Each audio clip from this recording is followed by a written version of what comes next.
আজকে লাউ পাতায় কই মাছ ভাতে সেদ্ধ হবে। দেখে নাও, এই যে লাউ পাতাগুলো এনেছে। এরপরে কিভাবে আমি কি করছি দেখতে থাকো, আমার সাথে থাকো। এখান থেকে লাউ পাতাগুলো কেটে নেব। এই যে দেখো, লাউ পাতাগুলো কেটে নিয়েছি। মেয়ে কই মাছ খায় না, তাই আমাদের দুজনের জন্যই আজকে ভাতে হবে কই মাছ। তো কই মাছ নিয়ে নিয়েছি। এখানে জিরে বাটা আর কাঁচা লঙ্কা বাটা দিয়ে দিচ্ছি। মাছে একটু নুন হলুদ মাখানো ছিল, তো জিরে বাটা আর কাঁচা লঙ্কা বাটা দিয়েছি। অন্য কোনো মশলা মশলা না, কিন্তু শুধু জিরে বাটা আছে এখানে। একটু হলুদ দিয়ে দিলাম,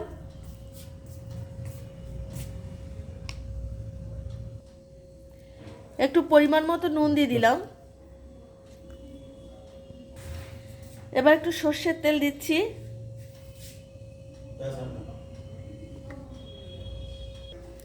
এগুলো দিয়ে মাছটা ভালো করে মাখিয়ে নিতে হবে, সুন্দর করে মাছটা মাখাতে হবে।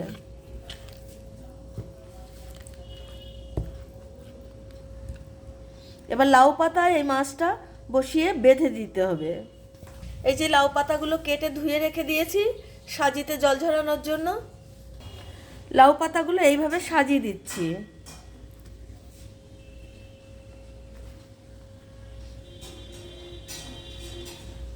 পাতা সাজিয়ে নেওয়া হয়ে গেছে। এখানে 5টা পাতা আছে লাউ পাতা। এবার এর উপরে আমি মাছটা বসিয়ে দিলাম।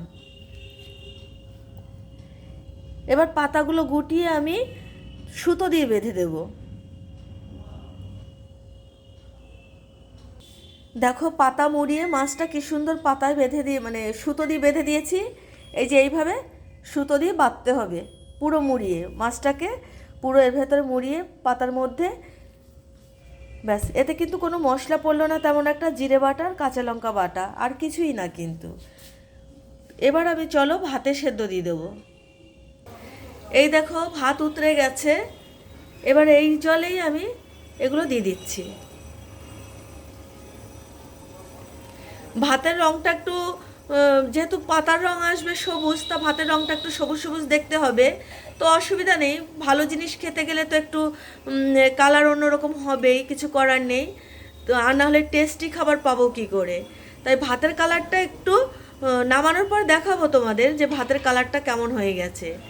তো এবার আমি একটু ঢেকে দেব, গ্যাসটা কমিয়ে একটু ঢেকে দেবো।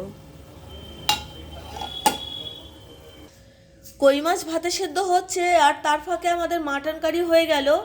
তো মাটনটা আমার হাজব্যান্ডই রান্না করেছে। দেখো, আজকে রবিবারের মেনু একটু ভালো ভালো না হলে তো চলবে না। তো মাটনটা একটু পাতলা ঝোল করে করা হয়েছে। তো পাতলা ঝোল আর গরম ভাত দারুণ লাগবে খেতে। আর কই মাছটা হোক, কই মাছটা হয়ে গেলেও তোমাদের আমি দেখাবো। তো এই হচ্ছে আমাদের মাটন কারি, সাথে আরও কিছু কিছু হচ্ছে সবজি টবজি, কারণ একটু সবজি না হলে হয় না। তো দেখতে থাকো, শেষ পর্যন্ত দেখো। আর আমার প্রোগ্রাম যদি তোমাদের ভালো লেগে থাকে, লাইক করো, কমেন্টস করো আর শেয়ার করো। যারা শেয়ার করবে তারা প্রতিদিন একটা করে, যে কটা পোস্ট শেয়ার করবে সেই কটা ফুলের ভালোবাসা পাবে।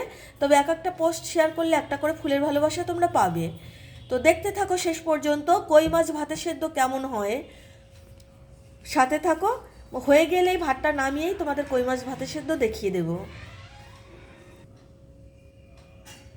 ভাতের হাঁড়ি থেকে এবার লাউ পাতার মাছ সেদ্ধ বের করছি, দেখতে থাকো তোমরা।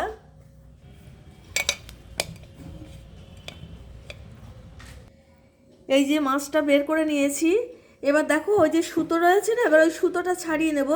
ছাড়িয়ে নেওয়ার পরে তোমাদের দেখাচ্ছি ভেতরে মাছটা কেমন সেদ্ধ হয়েছে, সেটাই তোমাদের দেখাবো। এই যে আমার হাজব্যান্ড সুতো ছাড়াচ্ছে মাছটা থেকে। সুতো ছাড়ানো প্রায় হয়ে গেছে। ওই যে দেখো, সুতো ছাড়িয়েছে।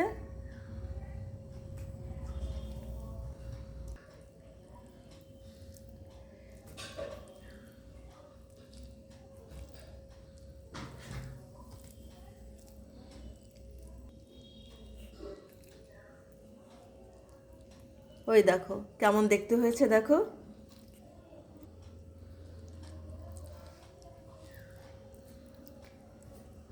ভীষণ ভালো সুন্দর একটা স্মেল বেরিয়েছে, অসাধারণ স্মেল বেরিয়েছে। এই যে হচ্ছে লাউ পাতায় মাছ ভাতে তোমরা যদি এরকম করে খেতে চাও তো খেতে পারো, দারুণ লাগবে এই শীতের সময়। এরকম কই মাছ আর লাউ পাতা অসাধারণ লাগে খেতে। তো আমার প্রোগ্রাম যদি তোমাদের ভালো লেগে থাকে লাইক করো, কমেন্টস করো আর শেয়ার করো। আর যারা শেয়ার করবে তারা একটা করে ফুলের ভালোবাসা পাবে। আর আমার প্রতিটা ভিডিও তোমরা ভালো করে দেখো, প্রতি সপ্তাহে 2টো করে খেলা আসবে। এক একটা খেলার ভিডিও তোমরা যদি সঠিক উত্তর দিয়ে শেয়ার করো তাহলে 5টা করে ফুলের ভালোবাসা থাকবে খেলার ভিডিওতে। তো ভালো থেকো, ধন্যবাদ।